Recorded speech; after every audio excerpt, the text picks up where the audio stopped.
Abusia mama wo akwaba sonko efamba emergency Ghana TV eso yeda obo hatre na say so de ene enso acheyin na se na onim data no trend story na mede eba betan wo na se news na yeda edikan ya wo hwe video ibitia o mo de so be like na wa share na wa subscribe enso ediamai na jumede yedi wa ha eye trend story a yede yakochi ape never pense mu ediamai na we nsu na betufu afa abrabo ho afa wan kasa wo life ehunu ina betufu eti afa ho tibo mo de so be like na wa share na wa subscribe enso edi amame na ene story amensa asoso no me gidi pass abaya no what in the story neta na no we a different one and sama odi echi ne de nya asem ketwa oko Ezra mama kuswo ekoka ne nsem echeche ni wo femu ne styles akese we yi nyina na nso asan ne ni nso asan atwem ni the same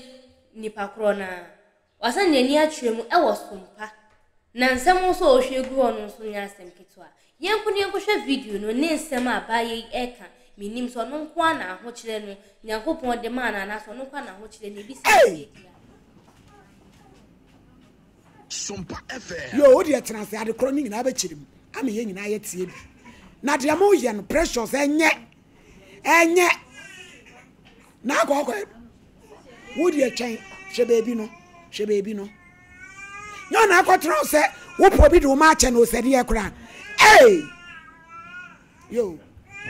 Maninufu no ono. Wan wo mu kodi bone a. Na one me tikem ko pese one me ye wo kem. Ene wo susu afama no. Ene wo susu. Ono ne ga cha. Wo ma ko ni dedem, aha no ha, wo dedem, uziki uzagam, dedem, uhenu heyi. Dedem. Uziki uzagam. Osika gege de wi susu.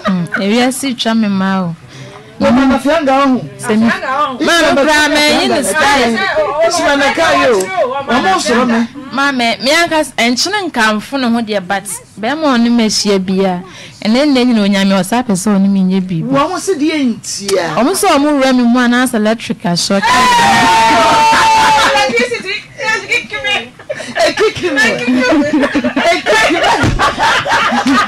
Hey! We are samba wo. We are samba befia.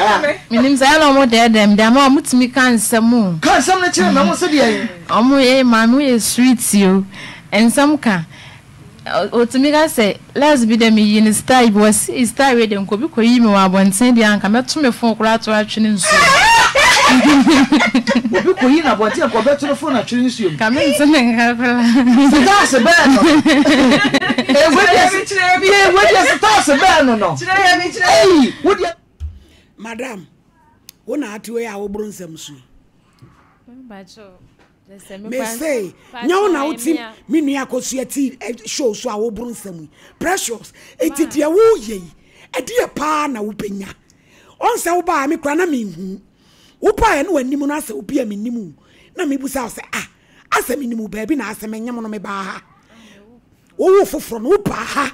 Se wo light pay ya be oba tan ya be twa wo kan yam ama wo ku ye taxi driver wa tu pia fe jan ya hwehwe na ye hunu em ye gigi scammer e die ba piem e na wo sa duru Ezra Mama cho ma bi wie wo sa duru akoso ya ho e na wa sa duru ha e die chese e ti nko na wa wo a wa ye wo dia ye business o mo kodi bone a wan wade bia wo hyeda de akata nti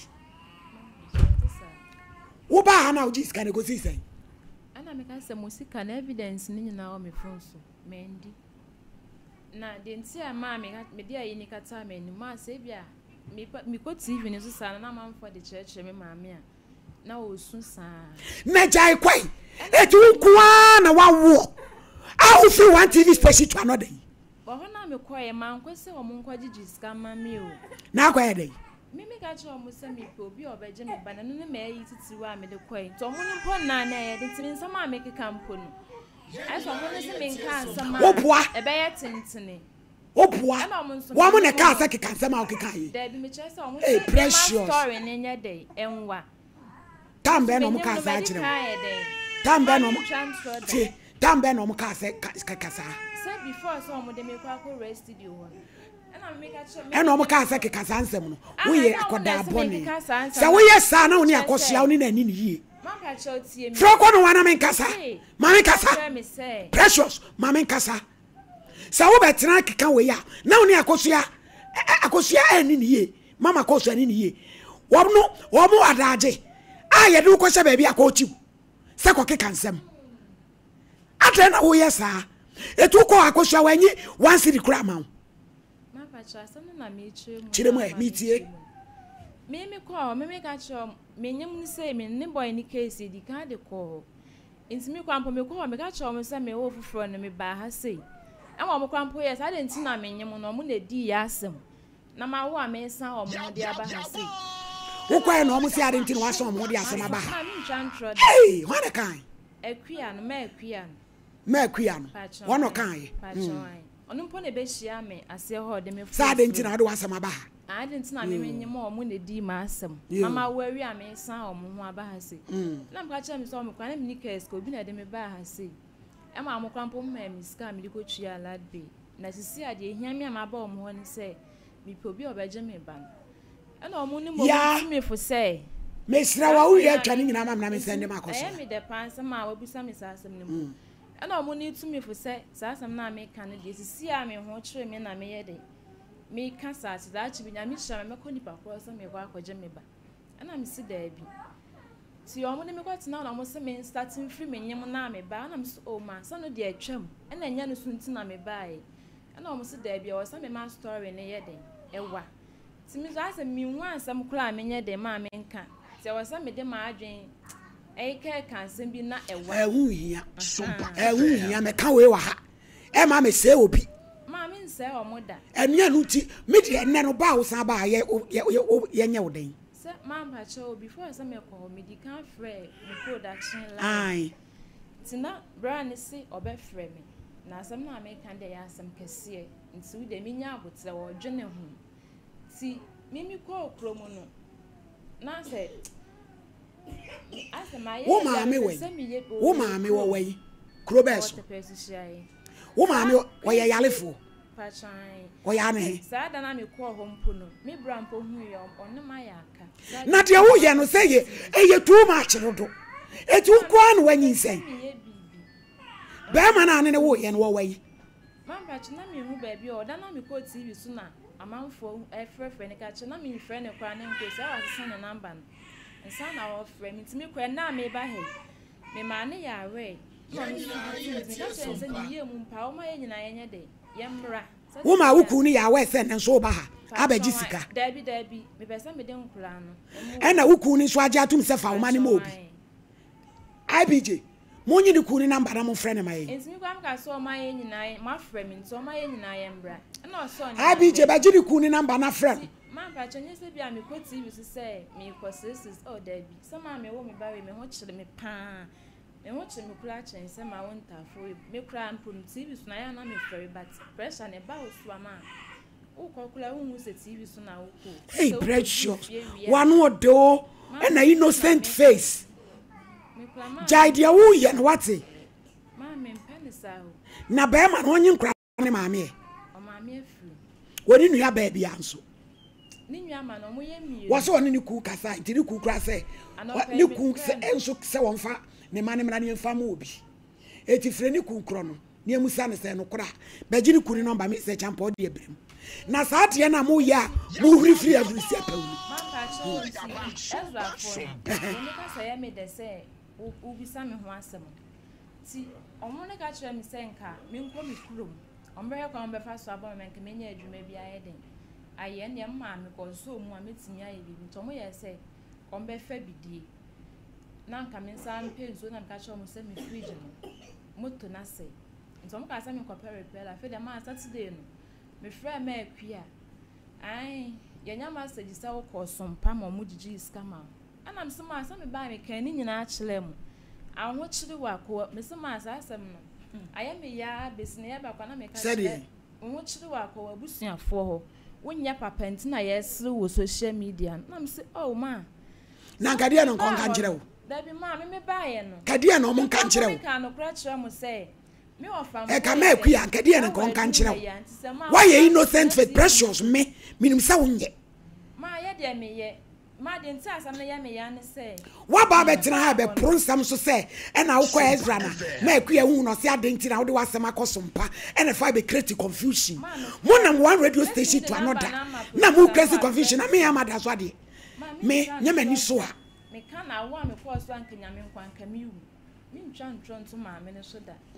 wo bo a on kan so fa sem bi anto ne so me kwala me pe ka so a metna so dia kan sa asem because ma ya me ya precious ma aya me ya na dey force say Ezra for ni gigiska bi ma wana na wo ne senge na se wo ko fra ma akua so ma wo frigya wo bu afu no ma akua no sika bi wono kesi a me de bae no mo de ato nchen na mo ma me anode ayi fufuro na se me se fra mo bisa mo ho asem a man sama ma me ne keka na me wo hospital mpo nurse fo ni na ka se de omo ne wo kan de omo ni wa ndi ni yi Saturday no na me wo hospital krampo and sama ma me ne ka kire me wo fo na me ya sa yam na me de ka san ka me record de kire mo enu hia me eye ntie ni eni obi mi ze chapa toto fre be ma na ono de wato ne pa ene oba akwala bai we ya wo a wo se wo pa obi ade ne ma che no fre ne mai fre mai imusan so mami me dance hello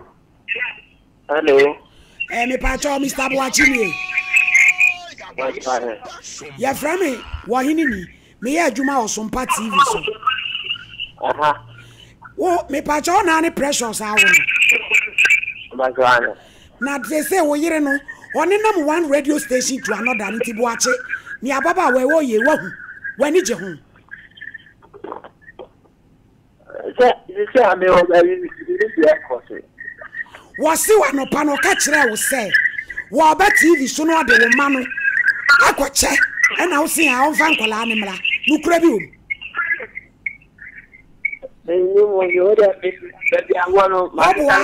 wobwa dia wo kan kire se wonim hu bibi eti wo felisa brantia wo kaka na ni wo baawo na oni nam radio station wo firi anu akwa ha wo firi anu akwa wo dia to so ko shini bema ko shini Boachi eno ono su jimfo abayoa ono su di akire eno oni nam eno wo kan sema kasia etwe akra ebe say Ezra for the akire yen na me interested ewura wo ko na nya na akoso ya obe iska ma akoto dia na edi acha obi Sunday 300 cities na 30 cities wa ma fa ma acha no kwa me ndi me de koto edwane ma akwale shamba ni crazy say no be ma no ne ti ana wo ne wa ne ti ma ba cha me ni na net na nse na ombe bie wa no pacho na nse na ombe fi me kasa ne ka na say ya oto kope e jote be ma ne we me nim be bia oti e ti oni wo ma no kwa na ti fi ho pacho hey wo bra na so hu so wo TV so ani buafu no e de adwuma otunton fon cabes ne ye pi e ti onu ni buafu no ani o ma sika nkota duane ne e otu obi kra na deep standing wo ye kuro mu ho kuro be so be bia ma me wo kuro be ho ye te pesu shiaye efiti okra e wa ya Asante region tepa ya nana ebi say atwene wampem nana katachi awia o chipia o mechia o mete won kache tepa man hey why when mu troka wanu mu kwa sasa bisabe adwama hem ana oni nam radio station awudi kwa sasa kwa che nipa woto a wosre yo eja tonton my lady betie fo nyina never pacho ai ama aje nenye ana ni mu rodo se atwa rodo de o che ni ji what a chance forever never man pacho ai wa me ya ma na mema mienu pacho ai what a che pacho yo we ase ti o kan se urukura ma ntafo kan bo mudin no aka omobosome o manya pacho yantu o mudin anti say ene say yantu ombi pacho nyame chene eyi nyame ate enti nyame chene nyame ate eti bomu wai se wo pese obi beje wom forever and ever nti obi a wo pe no wo mle meji na fa number tudwa na wo mo frɛ no mo meji ba no me pacho wa u pe eba pacho obetimi age number no afre mo bo number nansa wo de ebobon kura ni di naka bosumi a wo meja enya na mama o mu bi no nyame che eni nyame ate eti obi opebia omra so mpa ha so no pacha ase me ye de di agulokula me ni blessing pa wo you okay enya ayi post de be bia omo wi a ya edam no nya bia aya ya grace to positive postpartum depression wa do ya abodam omo wa ya de bi sa wo precious e den wanya pressure no pacho me wuwie ye no 2 weeks time na wunyai pacho wai wo ma me ma no to so sei miensa mo yesei ye for me kwa na me yoba wo baba kwa udam a wo ma wo ma me no na ko mo kro ni so we wo ma me banche kra na o sister wo ada na mpeso obeko ma me na no krampo me did this kwa na me descending me ma me on wo na wo no wo sende wo ma me na papa we baba de wan shame cry ba we free me of fam na hwe na wo fam no mo wanti ni edwagu wanti ntanso yi to mo hu minya pressure kura kwada hospital na o mayi mi na ma nurse ni ba ko frɛ me ofa aka chere nse kejeti nurse na restore account na so ayesh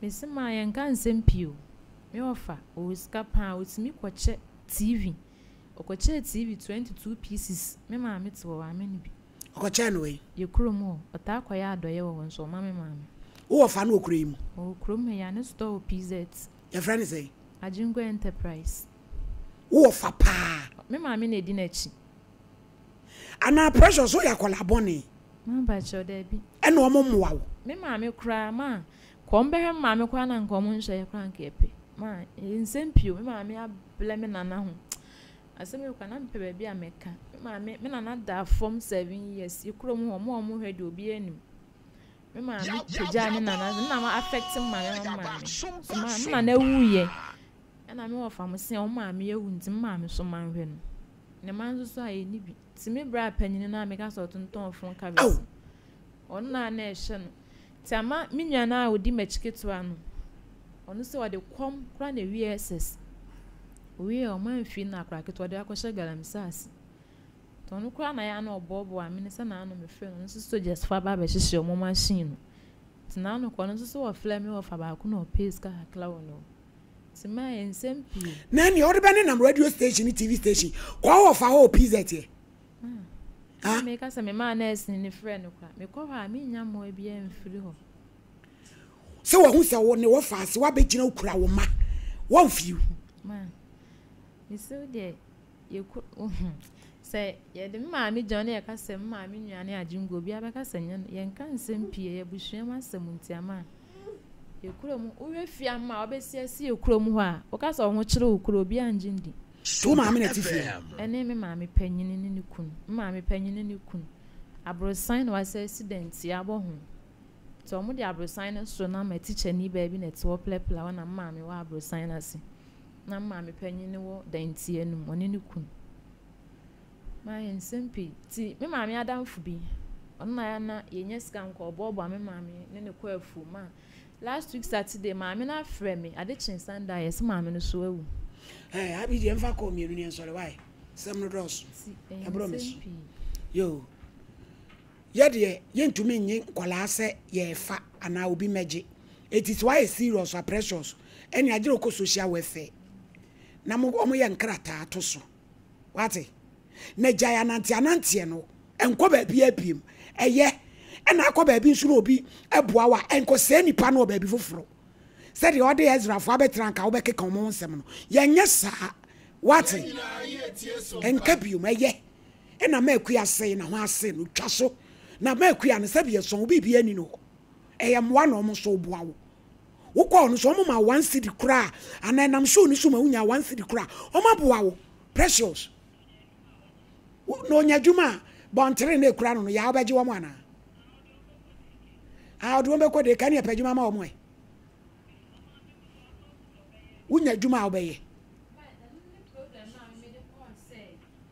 eno na wo de aba ha enka ba bia bi enka ba bia bi enka me pesa me ye adwuma batem na ni ase tra sama na menyem na meton mole but see na me pesa me start no mintimi mfa we church mfa we no emmo me bu nkwa achima enna ye we nyina be ma ne be sa be dada no na koda ma se kwa da be ma bia ho nyama video no apa abusia na nipa we pa nti wo betimi agina didie wetimi akọ Ezra mama post wo etimi ama na hwew kama wa akọ chire hu nsem mu se the electric nyina shock me man so edu sa level na mu nsem am kikam accept ni nyina wo kọ ka oba abaya akọ ka ne nsem wo ho oba sompan so a ohini ni wo ho so a no asem so ka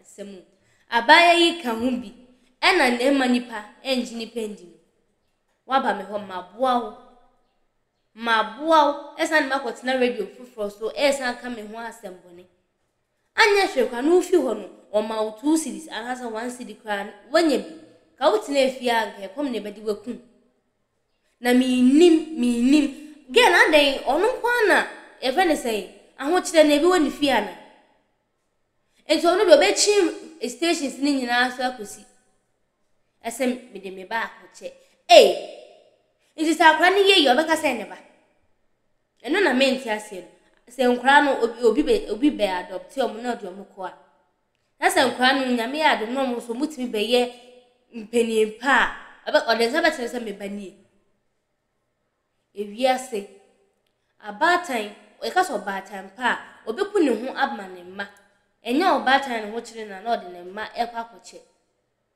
obi ansuma uyi star ke se o mo kanfo na obi nyina ne baby na o pese o me adopt o mane ma no mu nyina baby o ti bomodi ase wan kasa o be fight wo fight na we die baba we kwa me dwani mpo me bu afu ohini ni o ye ni mpo die sa me anka me twara so kwa apam na fi ho mpo na bemma we mpo de meka so bemma besi aba because mo ye nyina ayo mma niema asina adwen wo fom bi sa se asina adwen wo fom bi na ga ba ne sen na bemma nso na o se we adwuma na oba pine se wo ba wo yire emfa wo ma enkoche sikanti wow abu sama mi hu wadwen twere e wo comment section ho mi hu se wo so fu a oba no so ana se we against se na me against no na me bu afu ai na komo no se mu intimi enye de na chene so mi se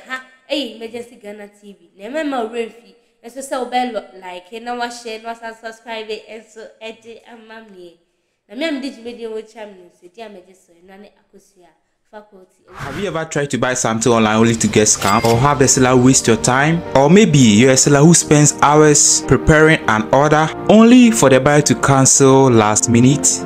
We get it. That's why we created Copland, a simple, secured marketplace designed to protect both buyers and sellers. Copland is here to end their frustrations with a reliable solution. Our team noticed that a lot of people are either being scammed or losing valuable time and resources due to unregulated marketplace practices. So we built Copland to tackle this problem. So Copland uses a secure payment method known as escrow, which keeps payment safe until both the buyers and the sellers are satisfied with the transaction. Here is how it works. When a buyer orders an item, the payment is held securely, meaning the seller doesn't get paid until the item is successfully delivered. The seller is notified and can accept or decline the order. If accepted, they reach out to arrange the delivery. Once the item is delivered, the seller marks it as delivered. So from there, the buyer has 48 hours to confirm they are happy with the product or to request a revision if there is any issue. When the buyer is satisfied, they accept the order and the funds are therefore released to the seller. If no action is taken within 48 hours, the order is automatically marked complete and the seller will be paid. Copland is here to build trust in online buying and selling. With our escrow system, both buyers and sellers can feel secure, knowing their time and money are protected. So why not try Copland for your next online transaction? Visit us at www.copland.coplandtechnologies.com.